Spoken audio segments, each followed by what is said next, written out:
Hey, Shalom, this is Brother Yawan. First and foremost, I want to give all praises to the Most High, Yahweh, Bahashim Yahushua, Bahashim Kakadash. I want to give double honors to the apostles and the elders of Great Millstone. And I want to say Shalom to all the brothers and, of course, the few sisters who are pursuing this truth in sincerity. All right? May the blessing of election be upon your house. Now, today at camp, a big portion of what we were going into was longing for the kingdom and the mind frame and the mindset that you become immersed in when you're thinking about the big picture. Okay?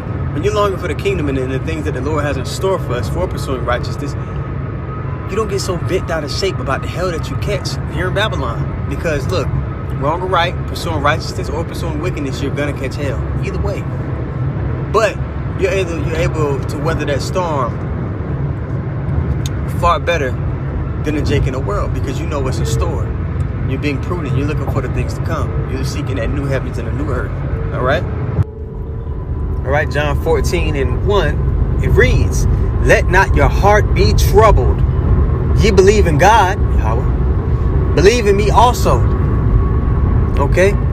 So, a lack of composure is never something that we should suffer from, because we've been given the script to the movie. We know all the spoilers.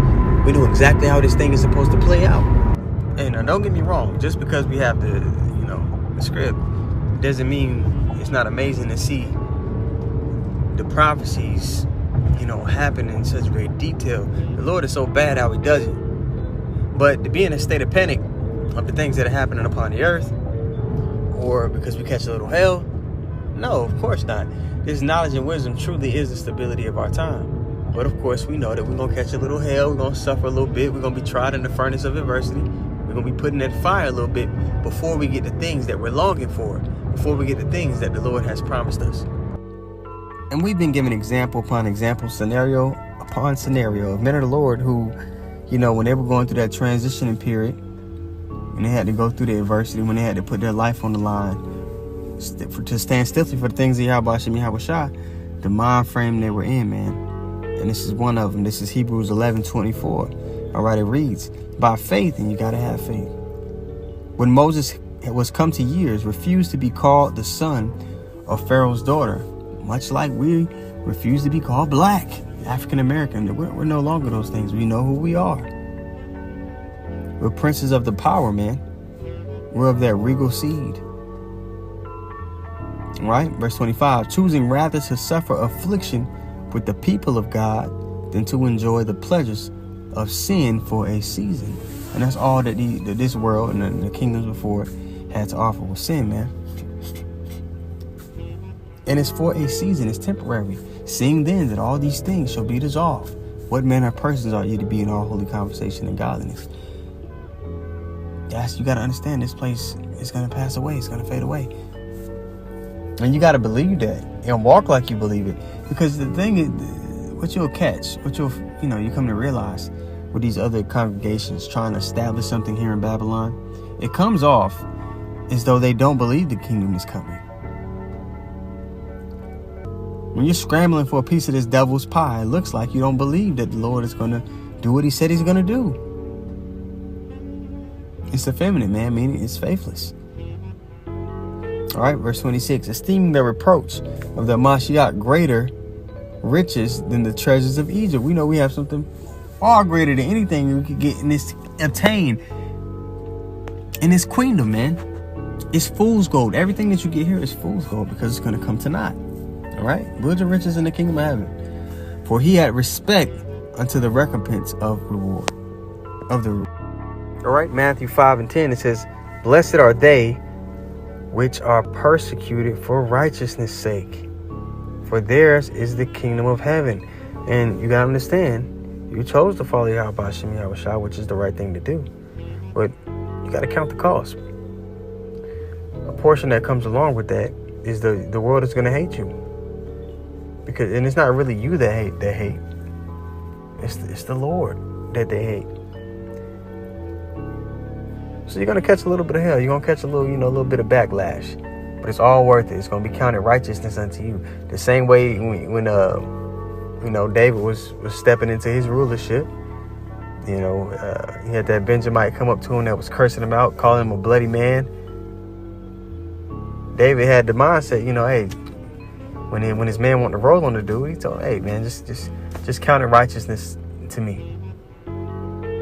And that's the mindset we gotta have as we catch, different hells. Now the Lord's gonna look out for us. He's gonna make sure that we eat, but it's gonna be times when we go through it too. Count that cost, man. Again, Matthew 5:10. Blessed are they which are persecuted for righteousness' sake, for theirs is the kingdom of heaven. Blessed are ye when men shall revile you. Let's look at that word revile real quick. Strong's G 3679. Anididzo.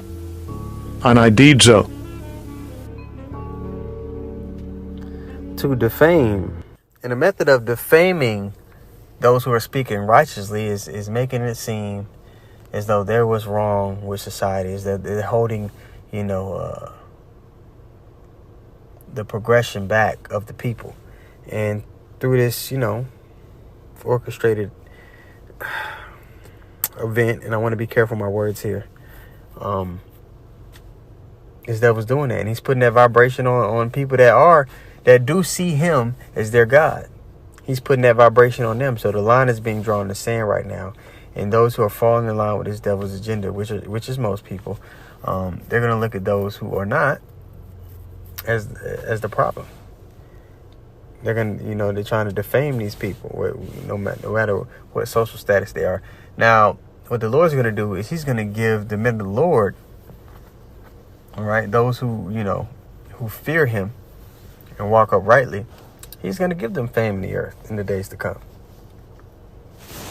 President Biden with a stark warning for Americans who choose not to get the. He says, quote, they will end up paying the price, even as the CDC continues to face backlash over shifting guidelines for all Americans. You see B, it says what? Of undeserved reproach. We're speaking righteousness into the earth. The end result of the things that the Lord teaches are peace and life. The end result of what this devil pushes is death, darkness, and destruction, man. But this devil is so slick with the tongue that he's going to deceive people. He's going to cast his spell over people through his media to make them think that that's what we're about. When really, that's what he's about. And it's plain to see, man. Look at the state of the earth now. What do you see around you? Look at the condition of the earth. There's nothing but death, pollution, okay? But we'll sit here and we're saying, hey, this is the way to make, and we talked about it at camp today, this is the way to get the earth back to being in its paradise state. People, they're going to depict it to be as though we're saying something wicked and evil. And to those who are made wickedness a home, the things that they hear us saying, it is unpleasing to them. So I'm pretty sure it does sound bad. But to those who have been given the eye salve and that fear Yahweh Yahweh Shai, and that are seeking him and that are sick of this place, the same way Lot was sick of Sodom and Gomorrah, Lot was vexed from day to day with the filthy conversation of the wicked. If you're somebody that's pursuing righteousness, he embodied what the elect is in this time. So the same way Lot was vexed in Sodom and Gomorrah, if you're somebody that's pursuing righteousness, that's in line with the Lord, you're going to be vexed from day to day in this kingdom. Not the other way around. You're not going to be, oh, God bless America. You're not going to be in that spirit. But so to those who have been given the eye salve, they're right there. They're going to see through all this BS. That spell that this devil's trying to cast isn't going to work. Yeah, man, that's exactly what the wicked is doing. They're casting a spell, right? Let's go. It's 2 Thessalonians 2:7. For the mystery of iniquity doth already work. Only he who now letteth will let until he be taken out of the way. And then shall that wicked be revealed. And he's being revealed for who he is. To everyone. Right, to the whole world right now. And then shall that wicked be revealed, whom the Lord shall consume with the spirit of his mouth, and shall destroy with the brightness of his coming, even him whose coming is after the working of Satan, with all power and signs and lying wonders, man. Those lying wonders. He's going to be casting a spell on people, getting people to think that, hey, maybe this is the way. It's not the way.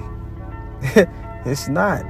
And because of his wickedness, because of his unrighteous dealings, all right, the earth is getting ready to be put under new management, and it was ordained to be that way from the jump, man. when it was said, what? The elder shall serve the younger. All right? Let me go to get this real quick. All right? Because of it's Ecclesiasticus or Sirach 10 and 8. It says, because of unrighteous dealings, injuries, and riches got by deceit. Okay? Who got their riches? Who got their kingdom and their rulership by deceit? This devil, Esau, the so-called white man. Esau, Edom. Deceit and the sword, man. The kingdom is translated from one people to another. So the earth is getting ready to be under new management, man. We're not thinking about having a piece of this devil's pie. We're thinking about world domination. You know, there's a cartoon I used to watch as a kid. It was called Pinky and the Brain. And at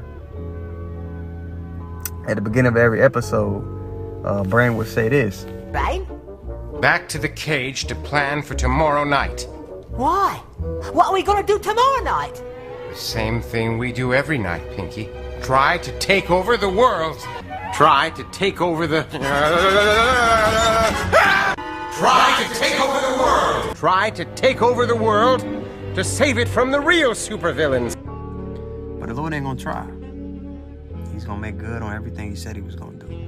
All right, so the world is gonna be under new management, and that transition is gonna be done effortlessly. When the Lord returns, man, you crack those skies open, this devil ain't no match. And the nations are gonna be grateful for it at the end of the day. All right, like the scriptures say, when the wicked bears rule, the people mourn, and the people are mourning. All right, but when the righteous are in authority, all right, let's go get it. Proverbs 29 and 2. Proverbs 29 and 2. It reads, when the righteous are in authority, the people rejoice. When the wicked bears rule, the people mourn. And again, look at the earth. This devil's going to try to paint the picture to be as though that we're the ones, we're the problem. We're what's wrong with the world. No, he's what's wrong with the world. Point blank. But a lot of people going to fall for that spell. They're going to be in that trance. Call out Yahweh Hashem Yahweh Shai, that we're not. All right, so with that being said, gonna give all praises to the Most High, Yahweh, Ba'ashem Yahushua, Ba'ashem Kadash. Gonna give double honors to the apostles and the elders of Great Millstone, and shalom to all the brothers, and of course the few sisters who are pursuing this truth and sincerity. All right, may the blessing of election be upon your house. Shalom.